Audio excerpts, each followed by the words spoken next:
Hello student, logic question class में आपका स्वागत है। आज हम लोग पढ़ने वाले हैं क्रिस्टल क्षेत्र सिद्धांत, जिसको हम लोग अंग्रेजी में क्रिस्टल फील्ड थ्योरी कहते हैं और शॉर्ट में CFT कहते हैं। ठीक है, और ये जो है केमिस्ट्री के अंतर्गत, जैसे 12th में हो गया, 12th में भी आपको देखने को मिलेगा, आपको first year, second year, third में आपको देखने को मिलेगा है। ठीक है, BSc में। ठीक है, तो ये जो टॉपिक है बहुत ही ज़्यादा इंपॉर्टेंट है, जैसे कि आपको मैं इसमें बताया कि किस किस क्लास में इंपॉर्टेंट होता है। ठीक है, तो इसको ध्यान समझिएगा। लेकिन इसके पहले एक आपको पॉलिंग नाम के वैज्ञानिक का संयोजकता बल सिद्धांत बताया था। उसमें कुछ कमी रह गई थी, जैसे कि देखा जाए तो उसने रंगों के बारे में बताया था, किसी उपसंयोजी यौगिक के यानी संकुल यौगिक के रंगों के बारे में बताया था कि वो रंगीन होगा कि रंगीन होगा, लेकिन कौन सा कलर होता है इसके बारे में नहीं बताया था, वाकई में एग्जैक्ट कलर क्या होगा। और जो दूसरी कमी थी तो चुंबकीय गुण के बारे में बताया था उसने। तो चुंबकीय गुण के बारे में बताया था, तो चुंबकीय गुण में अणुचुंबकीय, प्रतिचुंबकीय के बारे में बताया कि अगर अयुग्मित इलेक्ट्रॉन होंगे तो अणुचुंबकीय होगा और अगर युग्मित इलेक्ट्रॉन होंगे तो प्रतिचुंबकीय होगा। लेकिन और भी बहुत सारे चुंबकीय गुण होते हैं, जैसे कि प्रतिलौह चुंबकीय होता है, फेरोचुंबकीय होता है, ठीक है, और लौह चुंबकीय होता है। इन गुणों को नहीं बताया था, तो ये भी कमी देखा गया था। और साथ ही साथ चुंबकीय गुण जो होते हैं वो इलेक्ट्रॉन की गति के कारण उत्पन्न होते हैं। तो कक्षीय गति के कारण, कक्षीय गति करता है, अगर राउंड घूमता है तो क्या होता है, वो उसके कारण भी चुंबकीय क्षेत्र उत्पन्न होता है। और अपनी जगह पर घूर्णन गति करता है तो उसके कारण भी चुंबकीय क्षेत्र उत्पन्न होता है। तो सिर्फ वो सिद्धांत जो वैलेंस बॉन्ड थ्योरी, संयोजकता बल सिद्धांत, उससे केवल इलेक्ट्रॉनों के चक्रीय यानी कि उसके एक प्रकार चक्रण गति के कारण ही उत्पन्न चुंबकीय क्षेत्र के बारे में बताया था। उसी कक्षीय गति के कारण उत्पन्न चुंबकीय क्षेत्र के बारे में कोई भी जानकारी नहीं थी। और एक प्रकार से देखा जाता है तो संयोजकता बल सिद्धांत जो होता है वो किसी संकुल यौगिक के स्थायित्व की ठीक से व्याख्या नहीं कर पाती, तो वो भी उसकी एक कमी थी। तो इस प्रकार बहुत सारे कमियां संयोजकता बल सिद्धांत में देखने को मिला था। अगर आप उस वीडियो को नहीं देखे होंगे तो जाकर के उस वीडियो को पहले देख लीजिए, क्योंकि ये जो वीडियो है वो सीक्वेंस से चल रहा है। सहसंयोजी यौगिकों का हम लोग क्या कर रहे हैं, पाठ पढ़ रहे हैं, उसके अंतर्गत ये टॉपिक है। ठीक है, तो उसमें कुछ कमी थी, उस कमी को दूर करने के लिए यहाँ पे क्रिस्टल क्षेत्र सिद्धांत आया था और इसने क्या क्या बताया उसको हम लोग डिस्कस करने वाले हैं। ठीक है, तो सबसे पहले मैं आपको बता दूं क्रिस्टल क्षेत्र सिद्धांत जो है उसको किसने दिया था। उसको दिया था एच बेथे नाम के वैज्ञानिक था, ठीक है, जो सन 1929 में क्या किया था, इस क्रिस्टल क्षेत्र सिद्धांत का प्रतिपादन किया था। उसके बाद जो 3 सालों बाद 1932 में आया था वॉन व्लेक यानी ब्लैक नहीं है, व्लेक है। ठीक है, तो ये जो है इस काम को यानी इस क्रिस्टल क्षेत्र सिद्धांत को आगे बढ़ाने का काम किया था।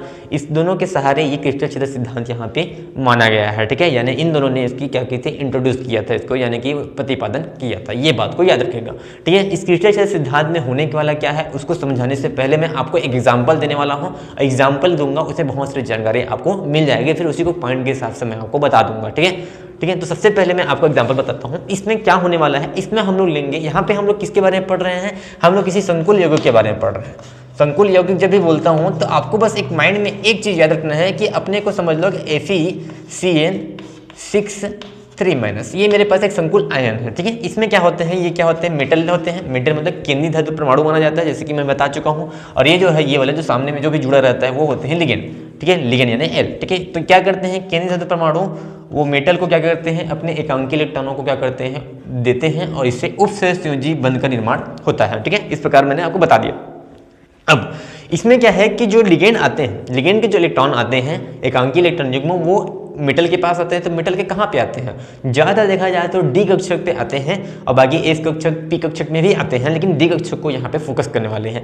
ठीक है, ये जो क्रिस्टल क्षेत्र सिद्धांत जो था वो मेटल के यानी केंद्रीय परमाणु के डी कक्षक पे फोकस किया गया था। डी कक्षक में किस प्रकार के लिगेंड के एकांकीय इलेक्ट्रॉन आते हैं और किस प्रकार से आकर्षण प्रतिकर्षण होता है उसकी जानकारी देता है।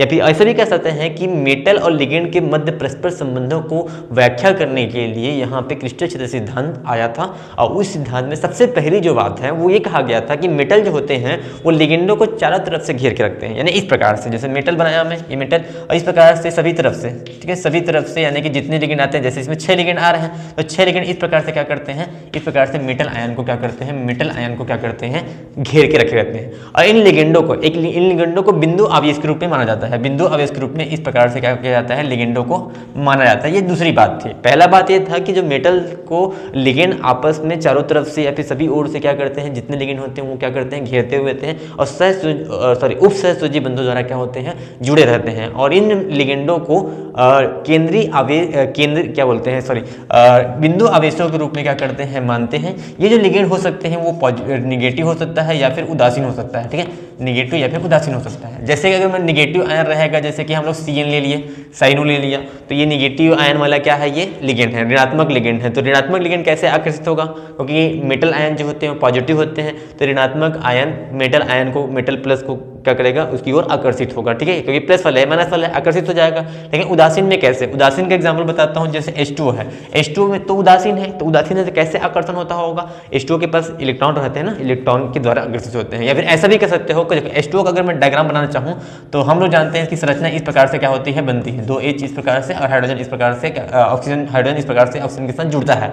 यहाँ पे होता यह है कि हाइड्रोजन जो होते हैं वो कम इलेक्ट्रोनेगेटिव होते हैं, किसकी तुलना में, ऑक्सीजन की तुलना में, यानी कम विद्युत ऋणात्मक तत्व होते हैं ऑक्सीजन की तुलना में। इसलिए क्या होते हैं कि ऑक्सीजन क्या करता है, इस बंध के इलेक्ट्रॉन को अपनी ओर खींचता है, अपनी ओर खींचेगा, इस प्रकार अपनी ओर खींचेगा, तो इस पर थोड़ा सा क्या आ जाएगा, माइनस चार्ज आ जाएगा, और दोनों हाइड्रोजन पर क्या आ जाएंगे, थोड़े से प्लस चार्ज आएंगे। तो इस प्रकार से ये जो H2O है वो एक प्रकार से ध्रुवीय हो जाता है। ध्रुवीय का मतलब ध्रुव आ जाता है, प्लस माइनस आ जाता है, यानी ध्रुवीय हो जाता है, ठीक है। तो इसमें माइनस आयन है, तो इस माइनस आयन को क्या करेगा, ये मेटल आयन क्या करेंगे, आकर्षित करेंगे, ठीक है। तो यहाँ पे पहले आकर्षण की बात मैं कर रहा हूँ कि किस प्रकार से लिगेंडों को अपनी ओर आकर्षित करता है। वो अपने या तो इलेक्ट्रॉन के सहारे आकर्षित कर सकता है या फिर उसमें जो चार्ज है उसके सहारे आकर्षित करता है।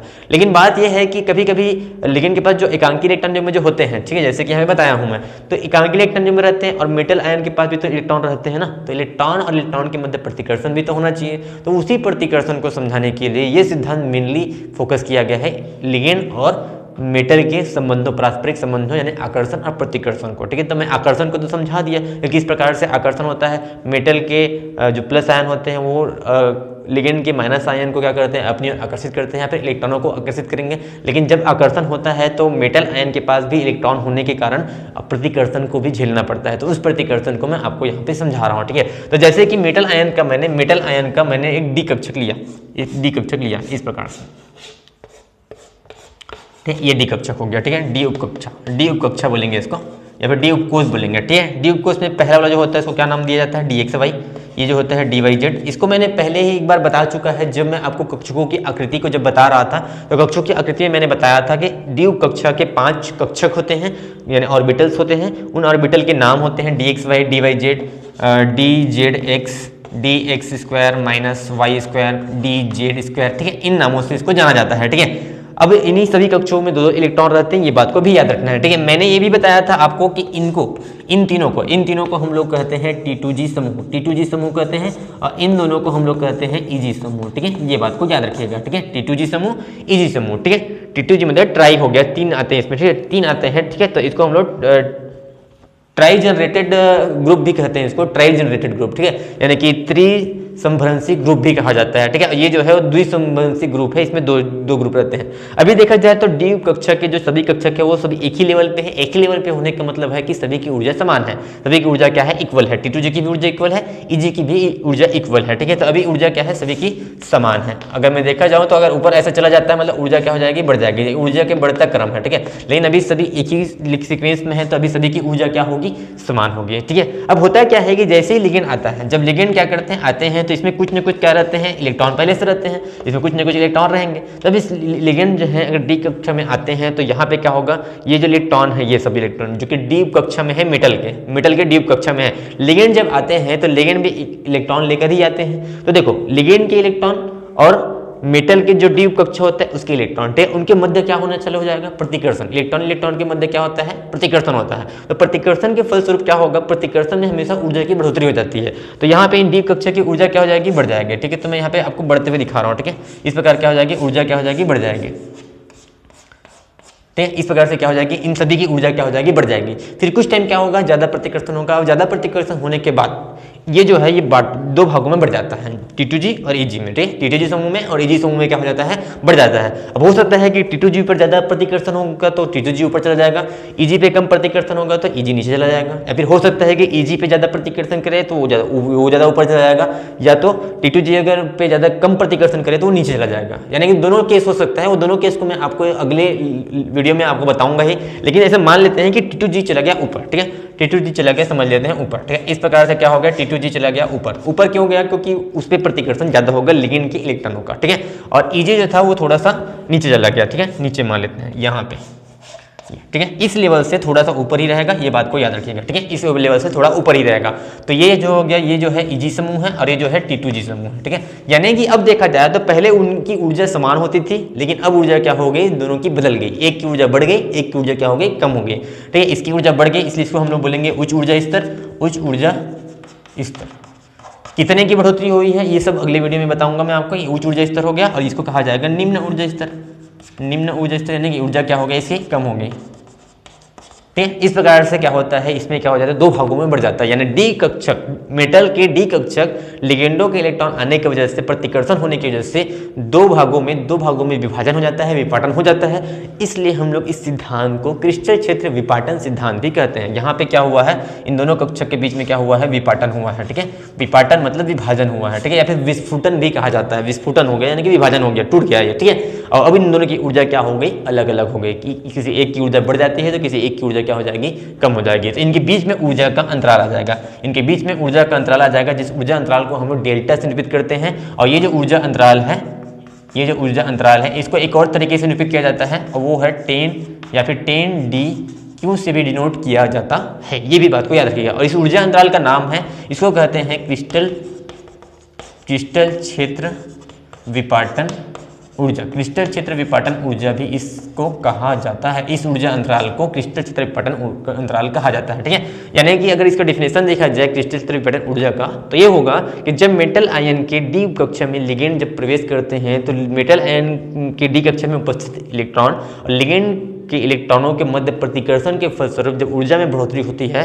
तो वह बाद में कुछ समय बाद उन दोनों प्रकार के समूहों जैसे T2G समूह और EG समूह में क्या हो जाता है, विपाटन हो जाता है। और T2G समूह और EG समूह के बीच के ऊर्जा अंतराल को हम लोग कहेंगे क्रिस्टल क्षेत्र विपाटन ऊर्जा, और इसे हम लोग 10DQ यानी कि डेल्टा से निरूपित करते हैं। ये इसकी बात हुई, ठीक है। और यहाँ पे चूंकि विपाटन हुआ है डी कक्षकों में, इसलिए इस सिद्धांत को क्रिस्टल क्षेत्र विपाटन सिद्धांत भी कहते हैं। क्रिस्टल कहने का मतलब ये है कि क्रिस्टली संरचना को देख करके इसकी ज्यामिति को डिस्कस किया जाता है। ये जो संरचना है क्रिस्टली संरचना भी कहा जाता है, ठीक है। तो ये बात को याद रखिएगा, इसमें किसी की भी ऊर्जा बढ़ घट सकती है, लेकिन ऐसा इस प्रकार से विपाटन देखा जाता है इसमें। तो इस सिद्धांत को बताया था क्रिस्टल क्षेत्र सिद्धांत के द्वारा, ठीक है, जिसमें एजबेथे और वॉन ब्लैक ने इसका प्रतिपादन किया था। तो ये बातों को याद रखिएगा, ठीक है। और एक बात और है कि इसमें जो ऊर्जा अंतराल आता है उसको भी निकाला जा सकता है, उसको हम लोग निकाल के देखेंगे, ठीक है। और याद रखना कि हमेशा पहले से ऊर्जा थोड़ी बढ़ी रहेगी, लेकिन इसकी ऊर्जा बहुत ही ज़्यादा हो जाएगी, ठीक है। और इसमें बहुत सारे प्रभाव भी आएंगे, तो ये सब अगले वीडियो में डिस्कस किया जाएगा। तो इसमें सबसे पहला पॉइंट अगर लिखने के लिए बोले, इसके मुख्य बिंदुओं, इसकी अभिगृहितों को लिखने के लिए बोले, तो सबसे पहले बात यह आएगी, पहले आकर्षण को बताओ। आकर्षण कैसे होता है, मेटल और लिगेंड के मध्य आकर्षण कैसे होता है। तो मेटल प्लस आयन होता है क्योंकि वो धातु होता है, धातु की प्रकृति होती है कि वो धन आयन बनाए, इलेक्ट्रॉन को त्यागे, ठीक है। तो ये क्या कर लेता है, ये लिगेंडो से इलेक्ट्रॉन लेकर के या फिर लिगेंडो के ऋण आयन को अपनी ओर आकर्षित करता है। तो इस प्रकार से क्या बनता है, इस प्रकार की संरचना यानी बनती है, ठीक है। यानी कि इस प्रकार से चारों तरफ से लिगेंड आपस में क्या कर रहते हैं, मेटल आयन को घेर के रखे रहते हैं, ठीक है। ये दूसरी बात हो गई। तीसरी बात जो है वो प्रतिकर्षण को बताइए। प्रतिकर्षण में कैसे प्रतिकर्षण होता है, मेटल के डी कक्षक में उपस्थित इलेक्ट्रॉन और लिगेंड के सिग्मा कक्षक, लिगेंड के जो अयुग्मित इलेक्ट्रॉन जो होते हैं, ये जो अयुग्मित इलेक्ट्रॉन बोलता हूँ सॉरी, एकांगी इलेक्ट्रॉन वो कहाँ पे होते हैं, सिग्मा कक्षक में होते हैं। जो सिग्मा बंध बनाने वाले कक्षक होते हैं